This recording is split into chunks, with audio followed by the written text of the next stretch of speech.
بسم اللہ الرحمن الرحیم۔ السلام علیکم دوستو، میرا نام ہے حسنین علی۔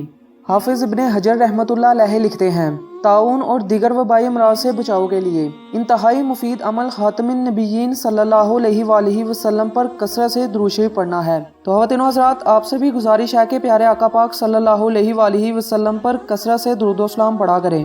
خواتین و حضرات، حضرت موسیٰ علیہ السلام ایک دن جنگل میں جا رہے تھے کہ انہوں نے ایک چرواہے کی آواز سنی۔ وہ اونچی اونچی کہہ رہا تھا، اے میرے جان سے پیارے خدا، تو کہاں ہے؟ میرے پاس آ، میں تیرے سر میں کنگھی کروں، جوئیں چنوں، تیرا لباس میلا ہو گیا ہے تو دھوؤں، تیرے موزے پھٹ گئے ہیں تو وہ بھی سیوں، تجھے تازہ تازہ دودھ پلاؤں، تو بیمار ہو جائے تو تیری تیمارداری کروں۔ اگر مجھے معلوم ہو کہ تیرا گھر کہاں ہے تو تمہارے لیے روز گھی اور دودھ لایا کروں، میری سب بکریاں تم پر قربان ہو، اب تو آ جا۔ حضرت موسیٰ علیہ السلام اس کے قریب گئے اور کہنے لگے، ارے احمق، تو یہ باتیں کس سے کر رہا ہے؟ چرواہے نے جواب دیا، اس سے کر رہا ہوں جس نے تجھے اور مجھے پیدا کیا ہے اور یہ زمین آسمان بنائے ہیں۔ یہ سن کر حضرت موسیٰ علیہ السلام نے غضبناک ہو کر کہا، ارے بدبخت، تو اس بےہودہ بکواس سے کہیں کا نہ رہا، بجائے مومن کے تو کافر ہو گیا۔ خبردار، ایسی بے معنی اور فضول بکواس بند کر، تیرے اس کفر کی بدبو ساری دنیا میں پھیل گئی۔ ارے بے وقوف، یہ دودھ لسی ہم مخلوق کے لیے ہے، کپڑوں کے محتاج ہم لوگ ہیں۔ اللہ عز و جل ان حاجتوں سے بے نیاز ہے، نہ وہ بیمار پڑتا ہے، نہ اسے تیمارداری کی ضرورت ہے،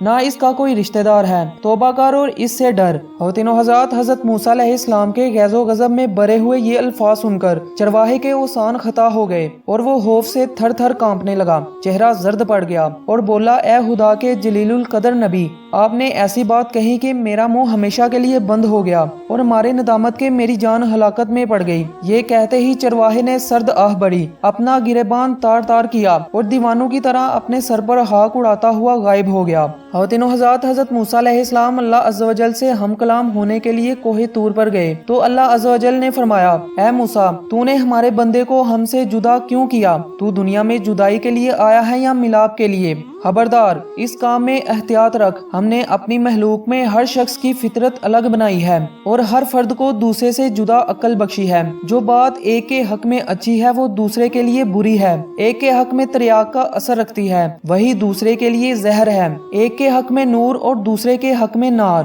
ہماری ذات پاکی و ناپاکی سے مبرا ہے، اور اے موسیٰ، یہ مخلوق ہم نے اس لیے پیدا نہیں فرمائی کہ اس سے ہماری ذات کو کوئی فائدہ پہنچے۔ اسے پیدا کرنے کا مقصد یہ ہے کہ ہم اس پر اپنے کمالات کی بارش کریں۔ جو شخص جس زبان میں بھی ہماری حمد و ثنا کرتا ہے، اس سے ہماری ذات میں کوئی کمی پیشی واقع نہیں ہوتی، البتہ مدح کرنے والا خود ہی پاک صاف ہوتا ہے۔ ہم کسی کے قول اور ظاہر پر نگاہ نہیں رکھتے، ہم تو باطن اور حال دیکھتے ہیں۔ اے موسیٰ، ہردمندوں کے آداب اور ہیں، دل جلوں اور جان ہاروں کے آداب اور ہیں۔ خواتین و حضرات، حضرت موسیٰ علیہ السلام نے جب خدا کا یہ عتاب امیز خطاب سنا تو سخت پشیمان ہوئے اور بارگاہ الہی میں نہایت ندامت اور شرمساری سے معافی مانگی، اور پھر اسی اضطراب اور بے چینی میں اس چرواہے کو ڈھونڈنے جنگل میں گئے۔ صحرا و بیابان کی ہاک چھان ماری، پر چرواہے کا کہیں پتہ نہ چلا۔ اس قدر چلے کہ پیروں میں چھالے پڑ گئے، لیکن تلاش جاری رکھی۔ آخر آپ اسے پا لینے میں کامیاب ہوئے۔ چرواہے نے انہیں دیکھ کر کہا، اے موسیٰ، اب مجھ سے کیا خطا ہوئی ہے کہ آپ یہاں بھی آ پہنچے ہیں؟